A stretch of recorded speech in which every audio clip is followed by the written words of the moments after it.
একটা ছোট্ট মেয়ে শুধু একটা রুমাল দিয়ে আস্তে করে মহিলার ক্ষতটা ঢেকে দিল। আর আশ্চর্য, যে ক্ষতটা একটু আগেও রক্তে ভেসে যাচ্ছিল সেটা মুহূর্তের মধ্যে একদম আগের মতো ভালো হয়ে গেছে। সে বলল, চলো তোমাকে আমি বাড়ি নিয়ে যাই। ওরা তোমাকে চায় না, কিন্তু আমি চাই। কিন্তু এই ছোট্ট মেয়ের আগমনই শুরু হয়ে গেল এক বিশাল ঝড়। আসলে মহিলার ছেলে একটা ভয়ঙ্কর আগুনের দুর্ঘটনায় মুখে দাগ পেয়ে গিয়েছিল। তারপর থেকেই সে নিজেকে ঘরে বন্দি করে রেখেছিল, কারোর সাথে কথা বলতো না। এমন ছেলেটাকে বলল, তোমার মা এখন নতুন আসা ওই অপয়া মেয়েটার দেখাশোনায় ব্যস্ত, তোমার জন্য তার সময় নেই। এই কথা শুনে ছেলেটার রেগে আগুন হয়ে নিচে নেমে এলো। ওর মুখটা কেন দেখতে দিচ্ছে না? এই কথা শুনে ছেলেটার মনটা ভেঙে গেল। রাগে তার হাত থেকে অ্যাকোয়ারিয়াম পড়ে ভেঙে গেল। সে চিৎকার করে বলল, ওকে এক্ষুনি বাড়ি থেকে বের করে দাও। মহিলা তাড়াতাড়ি বোঝাতে লাগলো, আমি তো গ্রামে গিয়েছিলাম তোমার দাদুর কাছে তোমার চিকিৎসার জন্য। কিন্তু ছেলেটা তখন দাসীর কথায় পুরোপুরি বিশ্বাস করে ফেলেছে। সে ভাবতে লাগলো, মা তাকে আর ভালোবাসে না, তাই অন্য একটা বাচ্চা নিয়ে এসেছে। এই কথা শুনে ছোট্ট মেয়েটা আর চুপ থাকতে পারল না। সে বলল, তোমার মা তোমার চিকিৎসার জন্যই গিয়েছিল,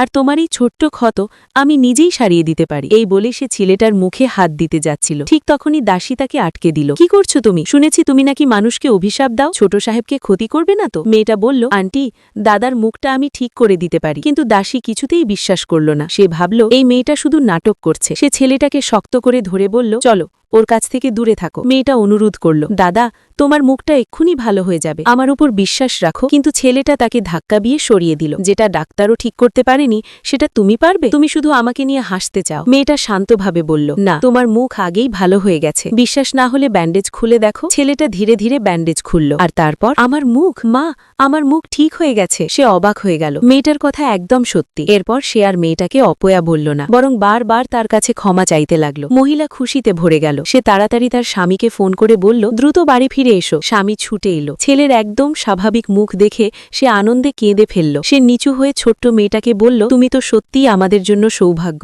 আজ থেকে এই বাড়িটাকেই তোমার নিজের বাড়ি মনে করবে। এই কথা শুনে মেয়েটার চোখে জল চলে এলো। অবশেষে সে নিজের একটা পরিবার পেল।